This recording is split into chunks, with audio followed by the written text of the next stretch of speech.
اکثر پاکستانی خرابی حالات کا شکوہ کرتے نظر آتے ہیں، جبکہ تھوڑا سا غور کرنے سے پتہ چلتا ہے کہ پاکستان کے وجود میں آنے کے بعد شاید ہی کوئی پاکستانی ہو جس کے حالات میں بہتری نہ آئی ہو۔ ہم اتنے ناشکرے کیوں ہیں؟ میں تو اپنے بارے میں سوچتا ہوں، جب میں اپنے بارے میں سوچتا ہوں تو سب میرے جیسے ہی ہیں۔ ہمارے پاس تو کوئی سامان نہیں تھا، ایک ٹوٹی پھوٹی سائیکل ہوتی تھی، ایک ٹیبل فین ہوتا تھا گھر میں۔ اب ہم 4 بھائی ہیں، چاروں کے گھروں میں اے سی لگے ہوئے ہیں، گاڑیاں ہیں سب کے گھروں میں کھڑی ہوئی ہیں، اور بھی سامان آسائشوں کا، آرام کا موجود ہے، مل رہا ہے۔ میں یہاں لوگوں کو دیکھتا ہوں، بے شمار لوگوں کو جانتا ہوں کہ جن کے پاس سائیکل بھی نہیں ہوتی تھی ابھی وہ گاڑیوں میں ہوتے ہیں۔ حالات سب کے بدلے ہیں، جتنے حالات بدلے ہیں ناشکرہ پن بھی اتنا بڑا ہے، جس کی وجہ سے، اس ناشکرے پن کی وجہ سے آپ فرسٹریشن اور ڈپریشن کا شکار ہیں۔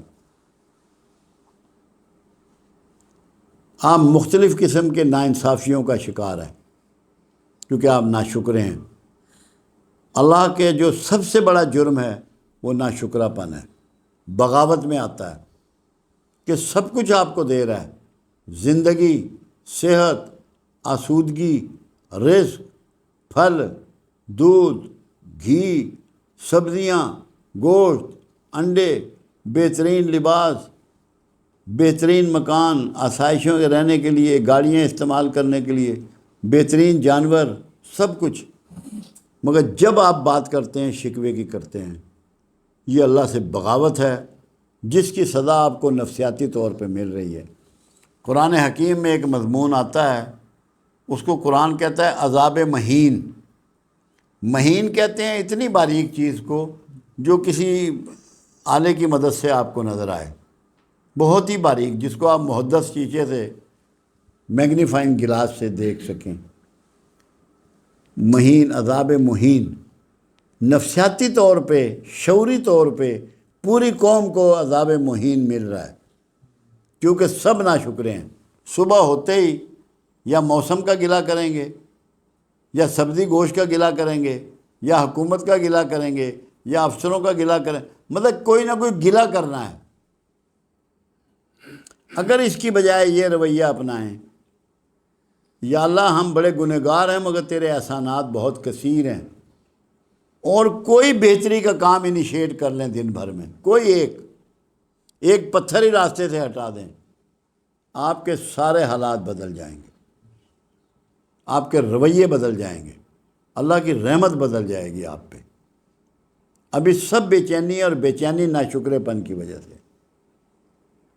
ہمیں تو کوئی بے چینی نہیں، ہم نے کبھی شکایت نہیں کی، نہ موسم کی، نہ حکمرانوں کی، نہ حالات کی، نہ کسی رشتہ دار کی، نہ پڑوسی کی۔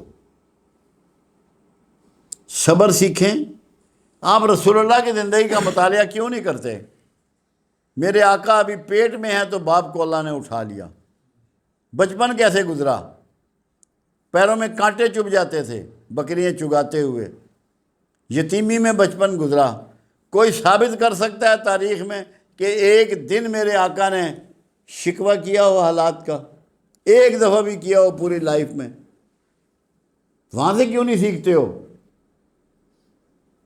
کتنا کفار نے اور مشرکین نے ستایا، رشتہ داروں نے کتنا ستایا، لہو لہان بھی ہوئے، دندان مبارک بھی شہید ہوئے آپ کے، مگر کبھی کوئی شخص کہہ سکتا ہے کہ آقا کے زبان مبارک سے کسی نے کبھی شکوہ سنا ہو؟ سردی کا، گرمی کا، بھوک کا، لوگوں کے رویے کا؟ تو باقی سنتیں اپناتے ہو تو اس سنت کو کیوں نہیں اپناتے ہو؟ اس سنت کو اپنا لو، شکوہ چھوڑ دو، اللہ تم سے راضی ہو جائے گا، اور جب اللہ راضی ہوگا تو بہت سارے انعامات تمہیں اضافی مل جائیں گے۔ یہ کرنا پڑے گا، یہ لوگوں کو سمجھانا پڑے گا۔ لوگوں نے سکھائی یہ دیا ہے کہ شکوہ شکوہ شکوہ۔ یہ زبان جو 2 ہونٹ ہیں ان سے جو آواز نکلتی ہے، یہ شکر کے لیے ہے، شکوے کے لیے نہیں ہے۔